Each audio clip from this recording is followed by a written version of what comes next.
솔직히 보는 내내 감탄을 금할 수 없을 정도의 완성도였습니다.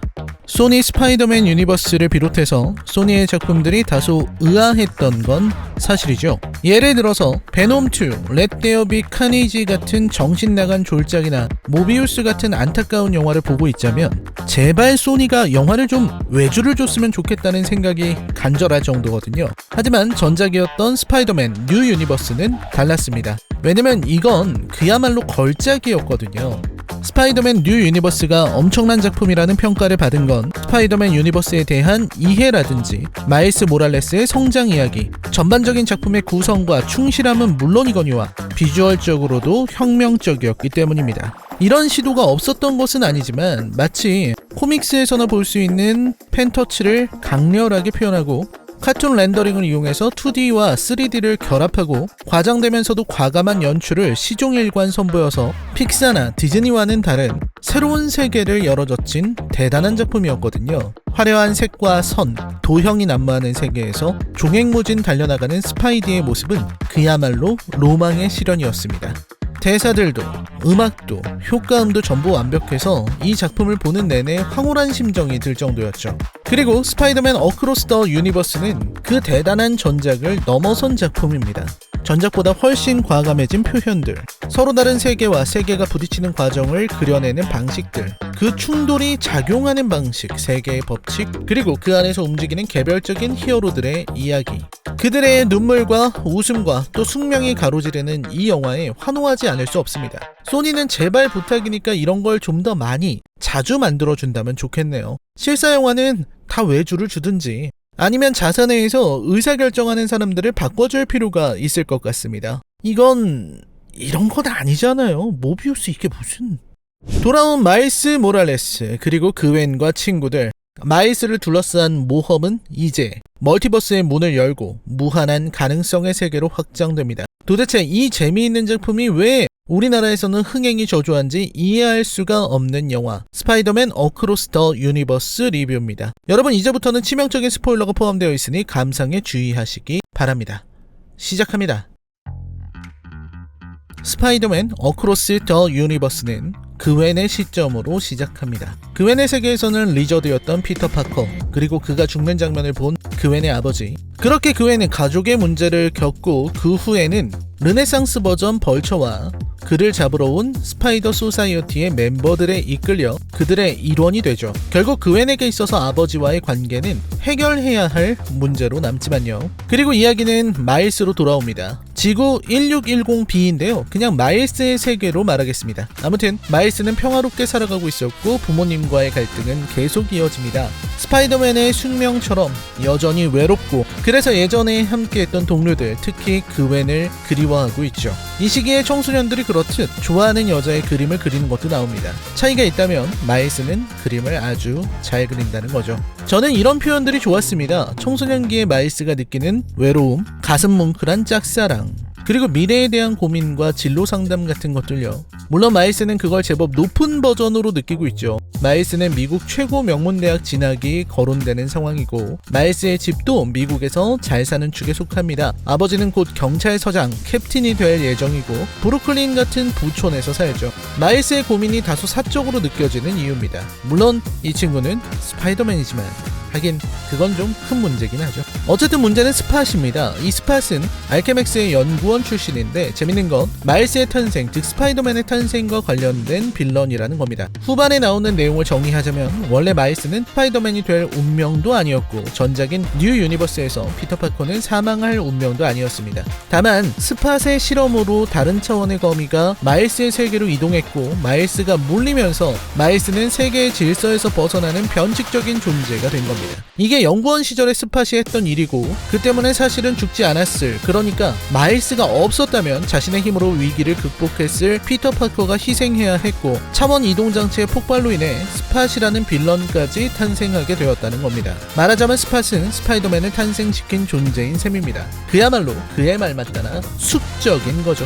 하지만 마일스는 그런 스팟을 철저히 무시하고 조롱했습니다. 실제로 스팟은 그리 위협적이지 않았고 쉽게 제압할 수 있을 정도로 약했으며 몸에 있는 검은 얼룩도 점차 사라지고 있는 참이었습니다. 동네 편의점 ATM기나 터는 좀도둑 수준의 적에게 마일스가 긴장할 이유는 하나도 없었죠. 하지만 상대를 가볍게 본 마일스의 태도는 스팟의 자존심을 건드렸고 스팟은 자신의 존재감을 드러내기 위해서 이를 악물게 됩니다. 결국 그는 차원 이동을 하기 시작하고 멀티버스의 힘을 손에 넣게 되죠. 그렇게 스팟은 멀티버스의 알케맥스를 찾아다니면서 힘을 키워가기 시작합니다. 저는 이러한 스팟의 서사와 성장 과정이 마치 드래곤볼에서 셀의 롤을 다시 보는 것 같다는 인상을 받았습니다. 마일스가 그웬에게 집중하고 스팟을 가볍게 보는 것처럼 드래곤볼에서도 주인공 일행은 셀을 처음에는 인식하지 못합니다. 하지만 셀의 정체를 알아내고 나서는 셀을 추격하기 시작하지만 녀석이 길을 숨기는 까닭에 잡을 수 없습니다. 마일스와 그웬 역시 스팟이 위험하다는 것을 알고 추격하지만 멀티버스를 자유롭게 넘어다니는 통에 그를 잡을 수 없습니다. 그리고 충분한 힘을 모으고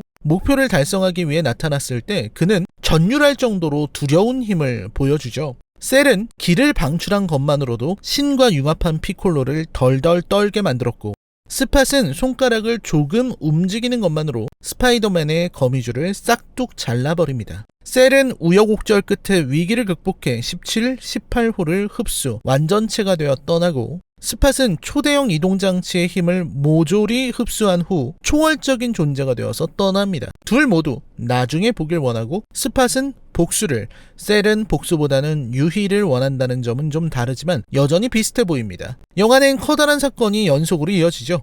먼저 문바튼의 스파이더 인디아는 즐거운 이야기가 이어지지만 그 거대한 잔해에서 마일스가 경찰서장을 구해낸 것이 문제가 되었습니다. 여기에서 공식 설정에 대한 영화식 해석이 나오는데 퍽 인상적인 부분이죠. 흥미롭게도 영화는 그 공식 설정이 스파이더맨 유니버스에 반드시 필요한 것이라고 말하며 그게 무너지는 순간 세계도 무너지게 된다는 것을 지적합니다. 그 예로 등장하는 것이 미겔 오하라가 겪은 세계의 붕괴입니다. 자신의 가족이 모두 살아있는 세계를 발견했고 그 세계에 자신이 죽자 그를 대신했는데 그 선택의 결과로 차원 전체가 붕괴해버리고 만 것입니다. 그렇기에 미겔 오하라와 그의 동료들은 이 공식 설정을 반드시 지키려고 하고 설정의 붕괴로 인해 일어나는 오류를 바로잡으려 애쓰는 거죠. 그리고 이에 맞서는 마일스의 논리와 정의 역시 알기 쉽지만 납득할 만한 것입니다. 세상의 설정과 이야기가 결정되어 있다는 말은 받아들일 수 없고 모두를 살리기 위해 하나를 희생하는 것조차 받아들이지 않겠다는 마일스의 입장은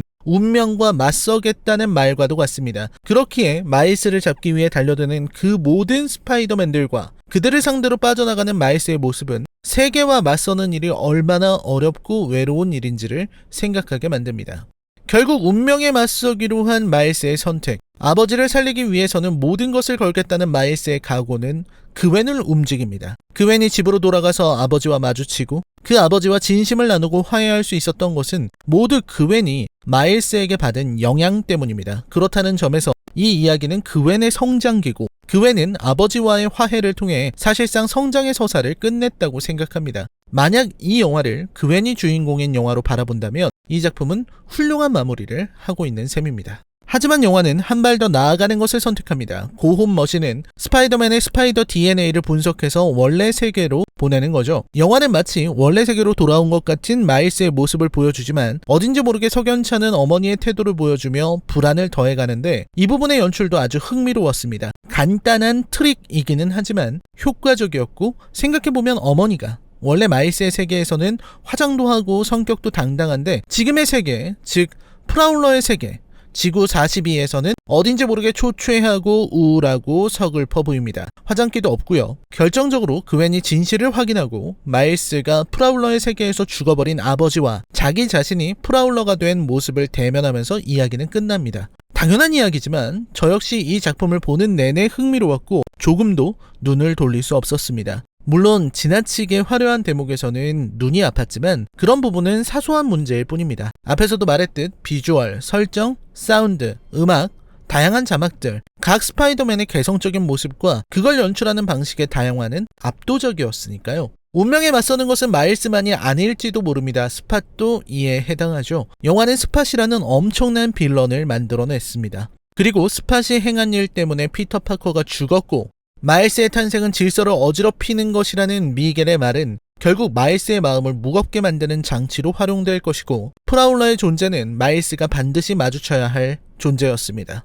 그는 그 세계, 지구 42, 프라울러의 세계에서 마일스는 아버지의 죽음을 간접 체험하고 스파이더맨이 없는 세계를 만든 자신의 과오와 마주하고 그 숙제를 풀어내야만 하거든요. 물론 이건 스팟이 만든 문제이겠지만 어쨌든 원래 이 세계에 있어야 할 스파이더맨이 다른 세계에 있는 격이니 그 문제를 해결해야만 할 겁니다. 영화에 나온 묘사로는 시니스터 6 전체를 상대해야 할지도 모르죠. 그런 의미에서 이 작품은 비욘드 더 유니버스를 향한 장렬한 예고편이면서 동시에 그웬의 성장기였습니다. 이런 면에서 작품에 실망하는 사람들은 분명히 있을 겁니다.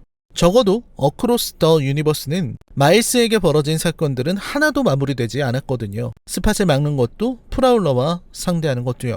다만 그웬의 서사가 끝나고 그웬이 동료들을 모아왔을 때 오랜만에 보는 반가운 옛 동료들과 새로운 친구들을 소개할 때 스파이더 인디아가 있는 것으로 봐서는 미겔 오하라와 스파이더 소사이어티가 문바튼의 일은 해결한 모양이니 다행이죠.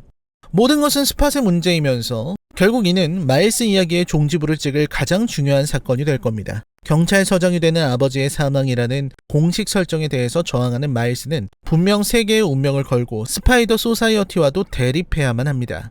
미겔과 마일스의 갈등은 끝나지 않았고 결국 둘의 대립은 스파이더 소사이어티의 정체성과도 연결될 겁니다. 그리고 어째서 마일스라는 변칙적인 존재가 있음에도, 그리고 프라울러의 세계에서는 스파이더맨이 탄생하지 않았음에도 두 개의 세계가 여전히 존재하는지에 대한 비밀도 후속작에서는 밝혀질 겁니다. 물론 영화는 마일스의 손을 들어주겠지만 문제는 그것을 어떻게 표현하느냐는 겁니다.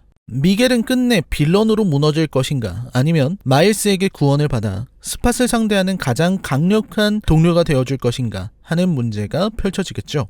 마지막으로 스팟은 어떤 의미에서는 변칙자가 공식 설정을 행하려는 것일 수도 있습니다. 그걸 막으려는 마일스에게는 가장 강력한 상대가 되겠죠. 마일스에게는 친구들이 있지만 스팟은 스파이더 소사이어티가 모두 힘을 합쳐도 당해낼 수 있을까 의문이 드는 초월적인 적입니다. 또 프라울러의 세계에서 자기 자신을 만난 마일스가 그 사건을 어떻게 스팟으로 연결할지 의문입니다. 프라울러의 입장에서는 세계가 이 모양이 되고 아버지가 사망하고 스스로 빌런이 된 모든 원인이 마일스에게 있다고 여길 수도 있지만, 어쨌든 프라울러의 세계에 잠깐이지만 마일스라는 이름의 스파이더맨이 왔고 이 모든 사건을 일으킨 것은 따지고 보면 스팟이라는 존재니까요. 결국 비욘드 더 유니버스에서는 마일스와 옛 동료들과 새 친구들, 그뿐만 아니라 미겔 오하라를 비롯한 스파이더 소사이어티 전부와 프라울러를 비롯한 동료들까지 전부 참전하는 초대형 액션이 펼쳐질 가능성이 크다고 생각합니다. 비욘드 더 유니버스를 기다리지 않을 수 없는 이유죠. 결국 이 작품은 닥터 스트레인지 대혼돈의 멀티버스라든지 지금 MCU의 흔들리는 세계에 일침을 가하고 있다고도 볼 수 있습니다. 멀티버스를 다루려면 이 정도는 되어야 한다는 걸 과시하듯 보여주고 있다고 생각해요.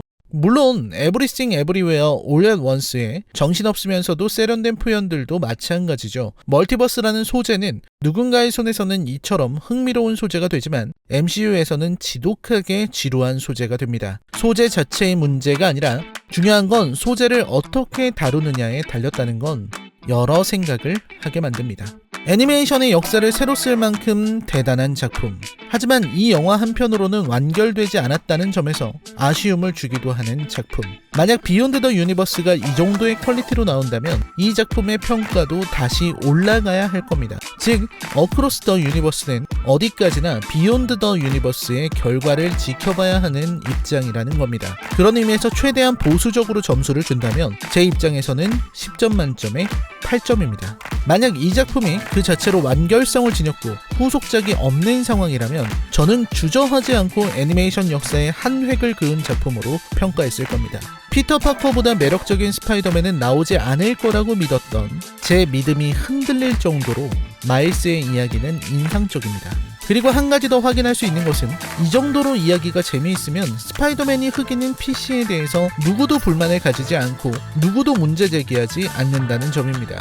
작금의 디즈니 PC 논란에 대해서도 생각해 볼 만한 대목입니다. 작품을 일단 잘 만드는 것이 본질임을 새삼 깨닫고 갑니다. 영화를 보러 가는 사람들은 좋은 작품을 보려는 거지 다른 목적이 있는 게 아니니까요. 라이너의 컬처 쇼크 영화 리뷰는 계속됩니다. 시청해주셔서 감사합니다.